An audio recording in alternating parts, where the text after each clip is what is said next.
नमो भगवते वासुदेवाय नमः। आप सभी का आपके अपने YouTube चैनल आध्यात्मिक सागर में हार्दिक स्वागत है।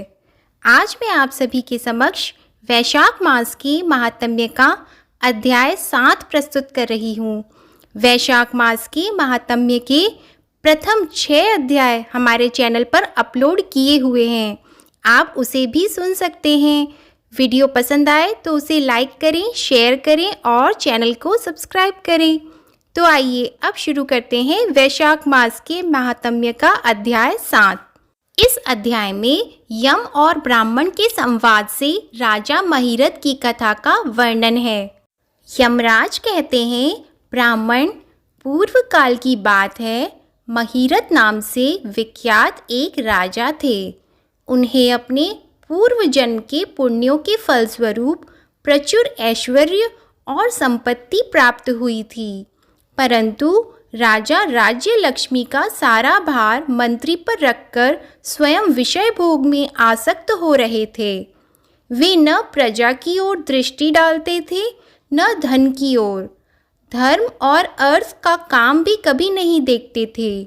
उनकी वाणी तथा उनका मन कामिनियों की क्रीड़ा में ही आसक्त था। राजा के पुरोहित का नाम कश्यप था। जब राजा को विषयों में रमते हुए बहुत दिन व्यतीत हो गए, तब पुरोहित ने मन में विचार किया, जो गुरु मोहवश राजा को अधर्म से नहीं रोकता, वह भी उसके पाप का भागी होता है। यदि समझाने पर भी राजा अपने पुरोहित के वचनों की अवहेलना करता है, तो पुरोहित निर्दोष हो जाता है। उस दशा में राजा ही सारे दोषों का भागी होता है। यह सोचकर उन्होंने राजा से धर्म अनुकूल वचन कहा। कश्यप बोले, राजन, मैं तुम्हारा गुरु हूँ, अतः धर्म और अर्थ से युक्त मेरे वचनों को सुनो। राजा के लिए यही सबसे बड़ा धर्म है कि वह गुरु की आज्ञा में रहे। गुरु की आज्ञा का आंशिक पालन भी राजाओं की आयु, लक्ष्मी तथा सौख्य को बढ़ाने वाला है। तुमने दान के द्वारा कभी ब्राह्मणों को तृप्त नहीं किया, भगवान श्री विष्णु की आराधना नहीं की, कोई व्रत, तपस्या तथा तीर्थ भी नहीं किया। महाराज, कितने खेद की बात है कि तुमने काम के अधीन होकर कभी भगवान के नाम का स्मरण नहीं किया। अबलाओं की संगति में पड़कर विद्वानों की संगति नहीं की। जिसका मन स्त्रियों ने हर लिया, उस अपनी विद्या, तपस्या, त्याग, नीति तथा विवेकशील चित्त से क्या लाभ हुआ। एकमात्र धर्म ही सबसे महान और श्रेष्ठ है, जो मृत्यु के बाद भी साथ जाता है।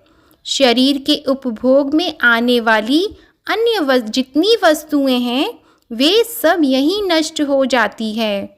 धर्म की सहायता से ही मनुष्य दुर्गति से पार होता है। राजेंद्र, क्या तुम नहीं जानते, मनुष्यों के जीवन का विलास जल की उत्ताल तरंगों के समान चंचल एवं अनित्य है। जिनके लिए विनय ही पगड़ी और मुकुट हैं, सत्य और धर्म ही कुंडल हैं तथा त्याग ही कंगन हैं, उन्हें जड़ आभूषणों की क्या आवश्यकता है। मनुष्य के निर्जीव शरीर को ढेले और काठ के समान पृथ्वी पर फेंक उसके बंधु बांधव मुंह फेर कर चल देते हैं। केवल धर्म ही उसके पीछे पीछे जाता है।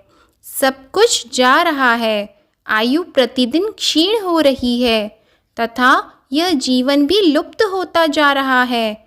ऐसी अवस्था में भी तुम उठकर भागते क्यों नहीं। स्त्री, पुत्र आदि कुटुंब, शरीर तथा द्रव्य संग्रह, यह सब पराये हैं, अनित्य हैं, किंतु पुण्य और पाप अपने हैं। जब एक दिन सब कुछ छोड़कर तुम्हें विवशता पूर्वक जाना ही है, तो तुम अनर्थ में फंसकर अपने धर्म का अनुष्ठान क्यों नहीं करते। मरने के बाद उस दुर्गम पथ पर अकेले कैसे जा सकोगे, जहाँ न ठहरने के लिए स्थान, न खाने योग्य अन्न, न पानी, न राह खर्च और न राह बताने वाला कोई गुरु ही है।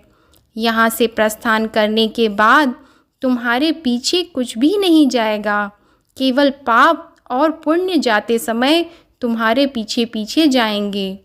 अतः अब तुम आलस्य छोड़कर वेदों तथा स्मृतियों में बताए हुए देश और कुल के अनुरूप हितकारक कर्म का अनुष्ठान करो। धर्ममूलक सदाचार का सेवन करो। अर्थ और काम भी यदि धर्म से रहित हो तो उनका परित्याग कर देना चाहिए। दिन रात इंद्रिय विजय रूपी योग का अनुष्ठान करना चाहिए, क्योंकि जितेंद्रिय राजा ही प्रजा को अपने वश में रखता है। लक्ष्मी अत्यंत प्रलगभ रमणी के कटाक्ष के समान चंचल होती है। विनय रूपी गुण धारण करने से ही वह राजाओं के पास दीर्घ काल तक ठहरती है। जो अत्यंत कामी और घमंडी हैं, जिनका सारा कार्य बिना विचारे ही होता है, उन मूढ़ चेता राजाओं की संपत्ति उनकी आयु के साथ ही नष्ट हो जाती है।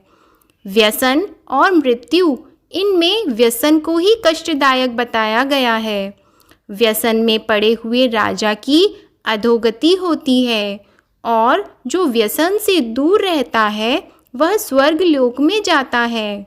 व्यसन और दुख विशेषतः काम से ही उत्पन्न होते हैं, अतः काम का परित्याग करो।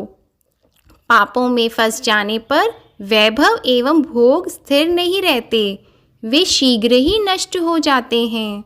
चलते, रुकते, जागते और सोते समय भी जिसका चित्त विचार में संलग्न नहीं रहता, वह जीते जी भी मरे हुए के ही तुल्य है। विद्वान पुरुष विषय चिंता छोड़कर समतापूर्ण, स्थिर एवं व्यवहारिक युक्ति से परमार्थ का साधन करते हैं। जीव का चित्त बालक की भांति चपल होता है, अतः उससे बलपूर्वक काम लेना चाहिए। राजन, धर्म के तत्वदर्शी वृद्ध पुरुषों की बुद्धि का सहारा ले पराबुद्धि के द्वारा अपने कुपथगामी चित्त को वश में करना चाहिए। लौकिक धर्म, मित्र, भाई बंधु, हाथ पैरों का चलाना, देशांतर में जाना, शरीर से क्लेश उठाना तथा तीर्थ के लिए यत्न करना आदि कोई भी परम पद की प्राप्ति में सहायता नहीं कर सकते। केवल परमात्मा में मन लगाकर उनका नाम जप करने से ही उस पद की प्राप्ति होती है। इसलिए राजन, विद्वान पुरुष को उचित है कि वह विषयों में प्रवृत्त हुए चित्त को रोकने के लिए यत्न करे। यत्न से वह अवश्य ही वश में हो जाता है। यदि मनुष्य मोह में पड़ जाए, स्वयं विचार करने में असमर्थ हो जाए, तो उसे विद्वान सुहृदों के पास जाकर प्रश्न करना चाहिए।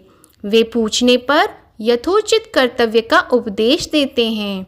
कल्याण की इच्छा रखने वाले को हर एक उपाय से काम और क्रोध का निग्रह करना चाहिए, क्योंकि वे दोनों कल्याण का विघात करने के लिए उद्यत रहते हैं। राजन, काम बड़ा बलवान है, वह शरीर के भीतर रहने वाले महान शत्रु है। श्रेय की अभिलाषा रखने वाले पुरुष को उसके अधीन नहीं होना चाहिए। अतः विधि पूर्वक पालन किया हुआ धर्म ही सबसे श्रेष्ठ है। इसलिए तुम धैर्य धारण करके धर्म का ही आचरण करो। यह श्वास बड़ा चंचल है, जीवन उसी के अधीन है। ऐसी स्थिति में भी कौन मनुष्य धर्म के आचरण में विलंब करेगा। राजन, जो वृद्धावस्था को प्राप्त हो चुका है, उसका चित्त भी इन निषिद्ध विषयों की ओर से नहीं हटता। हाय, यह कितनी शोक की बात है। पृथ्वीनाथ, इस काम के मोह में पड़कर तुम्हारी सारी उम्र व्यर्थ बीत गई। अब भी तो अपने हित साधन में लगो। राजन, तुम्हारे लिए सर्वोत्तम हित की बात कहता हूँ, क्योंकि मैं तुम्हारा पुरोहित और तुम्हारे भले बुरे कर्मों का भागी हूँ। मुनीश्वरों ने ब्रह्म हत्या, सुरापान, चोरी, गुरु पत्नी गमन आदि महापातक बताए हैं। उनमें से मनुष्यों द्वारा मन, वाणी और शरीर से भी किए हुए जो पाप हैं उन्हें वैशाख मास नष्ट कर देता है। जैसे सूर्य अंधकार का नाश करता है, उसी प्रकार वैशाख मास पाप रूपी महान अंधकार को सर्वथा नष्ट कर डालता है। इसलिए तुम विधि पूर्वक वैशाख व्रत का पालन करो। राजन, मनुष्य वैशाख मास की विधि के अनुष्ठान द्वारा होने वाले पुण्य के प्रभाव से जन्म भर के किए हुए घोर पापों का परित्याग करके परम धाम को प्राप्त होता है। इसलिए महाराज, तुम भी इस वैशाख मास में प्रातः स्नान करके विधि पूर्वक भगवान मधुसूदन की पूजा करो। जिस प्रकार कूटने छाँटने की क्रिया से चावल की भूसी छूट जाती है, मांजने से तांबे की कालिक मिट जाती है, उसी प्रकार शुभ कर्म का अनुष्ठान करने से पुरुष के अंतःकरण का मल धुल जाता है। राजा ने कहा, सौम्य स्वभाव वाले गुरुदेव, आपने मुझे वह अमृत पिलाया जिसका आविर्भाव समुद्र से नहीं हुआ है। आपका वचन संसार रूपी रोग का निवारण तथा दुर्व्यसनों से मुक्त करने वाला द्रव्य भिन्न औषध है। आपने कृपा करके मुझे आज इस औषध का पान कराया है। विप्रवर, सत्पुरुषों का समागम मनुष्यों को हर्ष प्रदान करने वाली, उनके पाप को दूर भगाने वाली तथा जरा मृत्यु का अपहरण करने वाली संजीवनी बूटी है। इस पृथ्वी पर जो जो मनोरथ दुर्लभ माने गए हैं, वे सब यहाँ साधु पुरुषों के संग से प्राप्त हो जाते हैं। जो पापों का अपहरण करने वाली सत्संग की गंगा में स्नान कर चुका है, उसे दान, तीर्थ सेवन, तपस्या तथा यज्ञ करने की क्या आवश्यकता है। प्रभु, आज के पहले मेरे मन में जो जो भाव उठते थे, वे सब केवल काम सुख के प्रति लोभ उत्पन्न करने वाले थे, परंतु आज आपके दर्शन से तथा वचन सुनने से उनमें विपरीत भाव आ गया।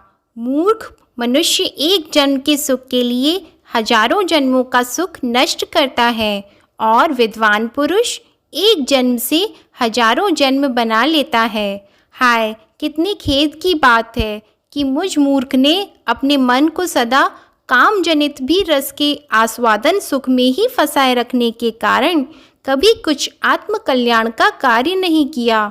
अहो, मेरे मन का कैसा मोह है, जिससे मैंने स्त्रियों के फेर में पड़कर अपने आत्मा को घोर विपत्ति में डाल दिया, जिसका भविष्य अत्यंत दुखमय है तथा जिससे पार पाना बहुत कठिन है। भगवान, आपने स्वतः संतुष्ट होकर अपनी वाणी से आज मुझे मेरी स्थिति का बोध करा दिया। अब उपदेश देकर मेरा उद्धार कीजिए। पूर्व जन्म में मैंने कोई पुण्य किया था जिससे आपने मुझे बोध कराया है। विशेषतः आपके चरणों की धूलि से आज मैं पवित्र हो गया। वक्ताओं में श्रेष्ठ, अब आप मुझे वैशाख मास की विधि बताइए। कश्यप जी बोले, राजन, बुद्धिमान पुरुष को चाहिए कि वह बिना पूछे अथवा अन्यायपूर्वक पूछने पर किसी को उपदेश न दें। लोक में जानते हुए भी जड़वत अनजान की भांति आचरण करे, परंतु विद्वानों, शिष्यों, पुत्रों तथा श्रद्धालु पुरुषों को उनके हित की बात कृपा पूर्वक बिना पूछे भी बतानी चाहिए। राजन, इस समय तुम्हारा मन धर्म में स्थित हुआ है, अतः तुम वैशाख स्नान के उत्तम व्रत का पालन करो। तदंतर पुरोहित कश्यप ने राजा महिरथ से वैशाख मास में स्नान, दान और पूजन कराया। शास्त्र में वैशाख स्नान की जैसी विधि उन्होंने देखी थी, उसका पूरा पूरा पालन कराया। राजा महिरथ ने भी गुरु की प्रेरणा से उस समय विधि पूर्वक सब नियमों का पालन किया तथा माधव मास का जो जो विधान उन्होंने बताया, वह सब आदर पूर्वक सुना। उन नृप श्रेष्ठ ने प्रातः काल स्नान करके भक्ति भाव के साथ पाद्य और अर्घ आदि देकर श्रीहरि का पूजन किया तथा नैवेद्य का भोग लगाया। बोलो विष्णु भगवान की जय। यदि आपको वैशाख मास महात्म्य का ये वीडियो पसंद आया हो तो वीडियो को शेयर करें, लाइक करें और कमेंट बॉक्स में ओम नमो भगवते वासुदेवाय लिखना न भूलें। और इस अध्याय को सुनने से पहले वैशाख मास महात्म्य के प्रथम 6 अध्याय हमारे चैनल पर अपलोड किए हुए हैं, उन्हें भी ज़रूर सुनें। अन्य कथाएं सुनने के लिए हमारे चैनल आध्यात्मिक सागर को सब्सक्राइब करें और बेल आइकन भी दबाएं। धन्यवाद।